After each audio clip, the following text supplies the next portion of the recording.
తాకట్లో ఉన్న మీ బంగారం ఈ రోజు ఎంత ధర చేస్తుందో కొమ్మూరి గోల్డ్ వాళ్ళకి కాల్ చేస్తే ఫ్రీ గోల్డ్ కాస్ట్ చెక్ చేసి చెప్తారు.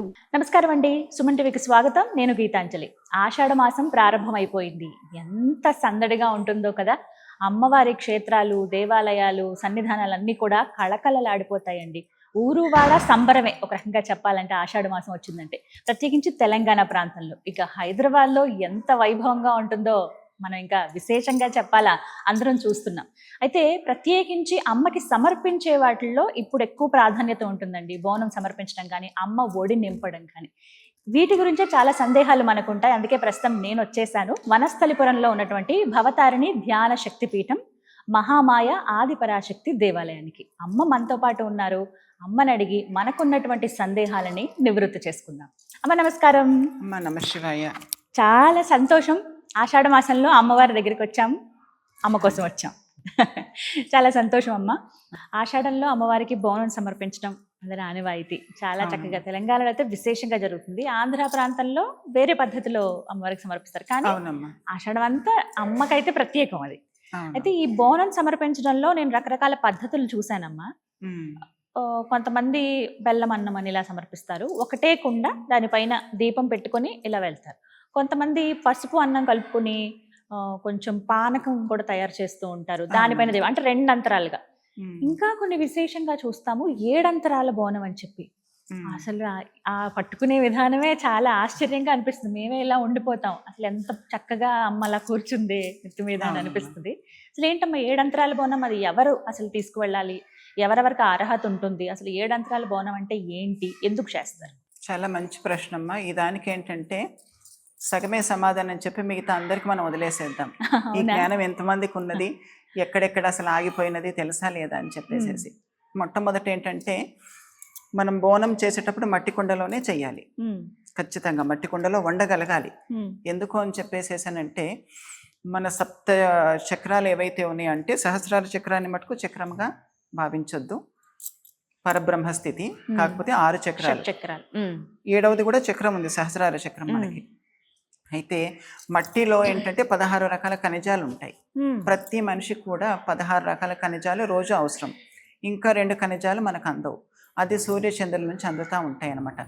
మట్టి కుండలో అమ్మకి ఏంటంటే శుద్ధాన్నం మొట్టమొదట, కాస్త కొబ్బరి, కొద్దిగా జీలకర్ర వేసేసి, మిరియాలు వేసి అమ్మకి శుద్ధంగా ఆకాన్నం అంటారు, ఇది వండుతారు.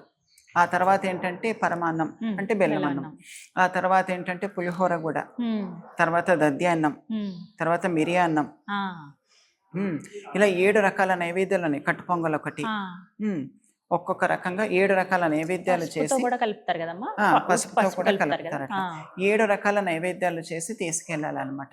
ఇది మొట్టమొదట బోనాన్ని సమర్పించింది, చేసింది అమ్మ మన రేణుకా ఎల్లమ్మ తల్లి. మొట్టమొదట అమ్మ బోనం చేసింది. ఈ బోనం ఎందుకు అమ్మ చేసింది ఏంటి అనేది ఒక చాలా విశేషమైన విషయం ఉన్నది. అది మనకు తర్వాత చేద్దాం. అయితే ఈ మట్టి కుండలో చేయడం వల్ల మనకి ఇప్పుడు ఈ కలికాలంలో ఇప్పుడు ఏంటంటే ధాతు వైషన్యం చాలా ఏర్పడుతుంది. ఖనిజాలు, కణాలు మన లోపల లేకుండా అయిపోతున్నాయి. అందుకే ఖచ్చితంగా ఏంటంటే మట్టి కుండలో అన్నం వండటం, లేదా వండిందైనా అందులో పెట్టి వేపాకులు పెట్టినప్పుడు ఆ నైవేద్యానికి తగలాలి. ఆకులు పైన పైన పెట్టొద్దు, అన్నానికి తగలాలి. తగిలి అమ్మకు నివేదన చేసిన తర్వాత మనం తినటం వల్ల ఈ 16 రకాల ఖనిజాలు మనకన్నీ అందుతాయి, రకరకాల రోగాలన్నీ నివారణం అయిపోతూ ఉంటాయి. ఇది మన ధాతు వైషమ్యాన్ని ఎలా ఒక్కొక్క నైవేద్యం ఎలా పోగొడుతుంది అనేది కూడా చూద్దాం. లలితా సహస్రనామంలో కూడా మనకు ఆ పారాయణలో 99 నుంచి మొదలవుతుంది అనమాట. అట్లా ఇందులో అమ్మవారు అంటే ఒక చోట డాకిని, యాకిని, షాకిని, రాకిని, ఆకిని, లాకిని అని చెప్పేసి అమ్మ 7 విధాలుగా ఉన్నదనమాట. ఈ 7 అక్క చెల్లెల కథ ఏంటి, ఇదేంటి, దీనికంతా చాలా విశేషం ఉంది. అయితే అందరిని ఒక క్వశ్చన్ అడుగుదాం. 7 అంతరాలు ఎందుకు చేస్తారు నేను మీకు చెప్తాను, కాకపోతే ఎందుకు చేస్తారు అనేది వారి సమాధానం చూశాక తప్పకుండా. అమ్మ అసలు 7 అంతరాల బోనం అమ్మవారికి ఎందుకు సమర్పిస్తారు?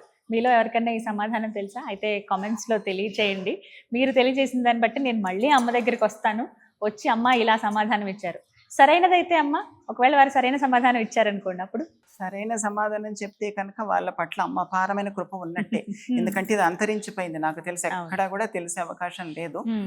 ఒకవేళ అలా చెప్పిన వాళ్ళకి సుమన్ టీవీ విన్నర్ గా మీరు ప్రకటించండి వాళ్ళని. తప్పకుండా తప్పకుండా ప్రకటిస్తాం. అమ్మ దర్శనం చేసుకోవాలని కోరుకుంటున్నాం, ఎవరైతే అలా సరిగ్గా సమాధానం చెప్పారో వాళ్ళు. రైట్ అమ్మా, తప్పకుండా చాలా ముఖ్యమైన విషయం ఇది. ఇంకా చాలా విషయాలు మాట్లాడదాం బోనానికి సంబంధించి కూడా తరువాతి ఎపిసోడ్ లో. సంతోషం. నమస్కారం అమ్మా. నమస్కారం అమ్మా.